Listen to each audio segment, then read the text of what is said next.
It's March 9th and no other distractions around, so now I can give you my full review. Spider-Man No Way Home. Oh, man, that was so good. Man, that was so good. Oh my gosh, that was really. Oh, that was so good. Oh my gosh. I thought Endgame, that was it. That was it with the Avengers. And I still debate that. I mean, I guess that debate's still going on with shows like WandaVision, Captain America, Hawkeye, or I, I've forgotten all the names of the shows because there's so many going on. And then, of course, we've got Spider Man, who, well, let's be honest, is his own standalone Avenger and probably among the most popular.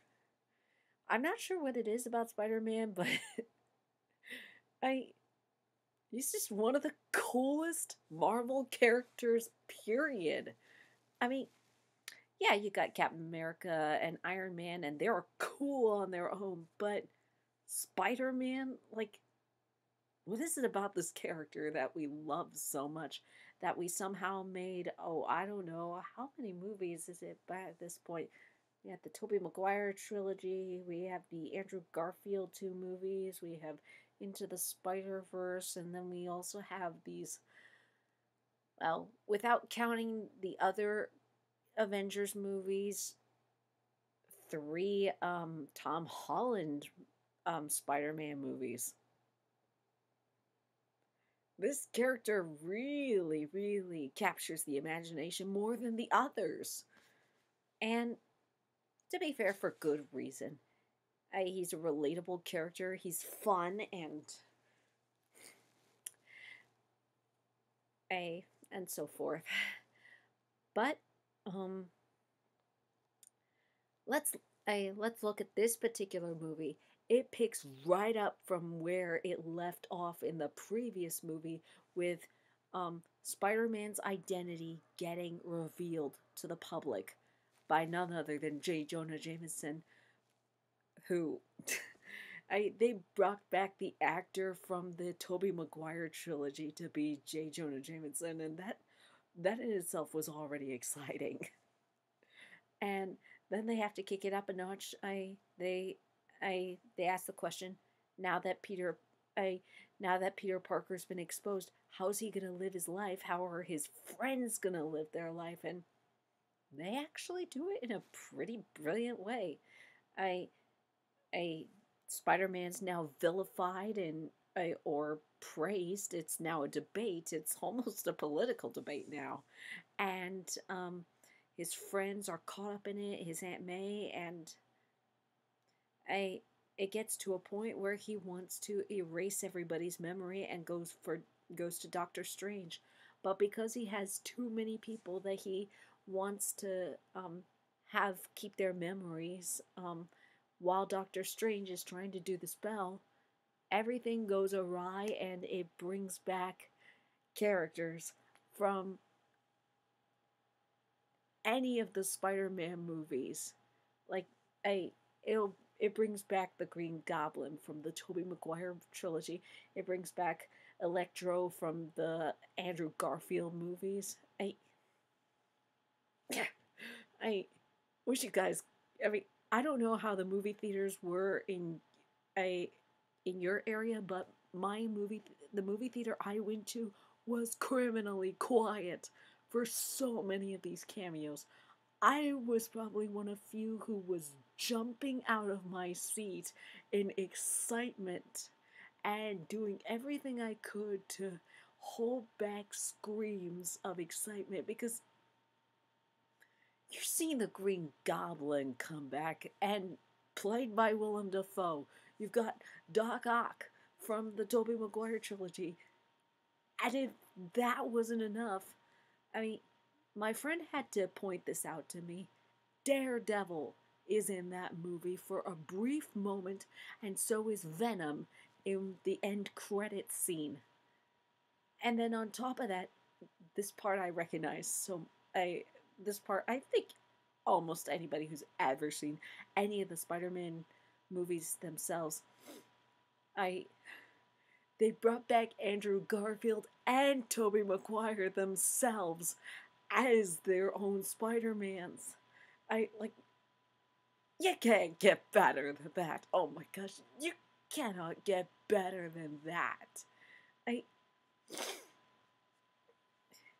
This was something I had wanted to see for a long time. I wanted to see the three Spider-Mans cross each other, and all the ways they could talk to one another, the ways they could laugh at each other, and they do exactly that. And on top of that, they fight the villains from the previous 5 movies. If this movie somehow worked in a way where they could bring in Miles Morales, my excitement would be right through the ceiling. I mean, no, bursting through the ceiling and onto the moon. Because, I mean, I seriously would love to see Spider-Man do that one of these days. Cross all 4 Spider-Mans together. I or heck, bring in whoever, I think it was Neil Patrick Harris who voiced the cartoon Spider-Mans. I mean, there's so many ways that you could have fun with this, and this movie, as much as it could, took advantage of every moment. I I loved the scenes where Andrew Garfield and Tobey Maguire just look at each other for a brief moment, like one is an imposter, and then shoot webs at each other, in their signature moves, and on top of that, Andrew Garfield going, do the webs just come out of your wrist, or do they come out from you anywhere? And then Toby also asks Andrew Garfield how difficult it is that he has to make his webs. And also Tom Holland calling out for Spider-Man, and they both say, yeah. Or any of Tom Holland's friends asking for Spider-Man, and all 3 of them go, yes. Or, no, Peter Parker, yes. It's so good. And on top of that, they do another thing that I was looking for. Each of the 2 Spider-Mans pass their wisdom to the Tom Holland Spider-Man.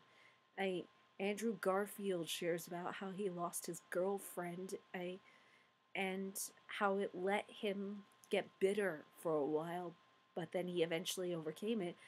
And Tobey Maguire probably shares one of the best ones. This was my favorite moment. He shares about how the death of Uncle Ben was his fault, but and he used his anger to kill the possible crook, but it did nothing for him, because afterwards he just felt nothing and felt like that Uncle Ben had died in vain, but eventually realized that because of the lesson that he had passed on, he did not die for nothing. And what was the lesson? With great power comes great responsibility. Duh. And I love how all 3 Spider-Mans know this lesson and communicate to one another. And how is it to see the villains? It is so cool to see the villains back. I love seeing seeing 3 of the villains from the Tobey Maguire series. As soon as they brought in Doc Ock, who was first, they brought him first. It was awesome. And then, of course, they brought in the Green Goblin. At first, I was wondering if Willem Dafoe was coming back. I don't know. I didn't know if he was, able to do it or not. But he did. And it's almost like he did not leave the part at all. Yeah, all of them have aged, but then again, that's okay. And they brought back Flint Marko. I'm kind of surprised that they didn't bring in Eddie Brock, but then again, I guess they wanted to forget that, and I don't know. I even thought about, like, what if they brought in Harry Osborn? But then again, with the controversy surrounding James Franco, I guess they wanted nothing to do with him. So I can't really comment. And then, of course, they had had two of the villains from the Andrew Garfield series. They brought in Doctor Dr. Connors, also known as the Lizard, and they gave him a really good. And it was so good to see him again. Though my main complaint is it just me, or does the CGI on the Lizard look worse than the 2011 movie? I mean, in the 2011 movie, he seemed fine, but in this one, he doesn't quite look right. Maybe it's just me. I don't know, but it was cool to see him again. But honestly, the better villain that they brought in badly needed to that badly needed redemption, as well as badly needed a comeback and a proper story, was Electro. Because that was one of the weaker villains in Spider-Man 2. I mean, or in the Amazing Spider-Man 2, in my opinion.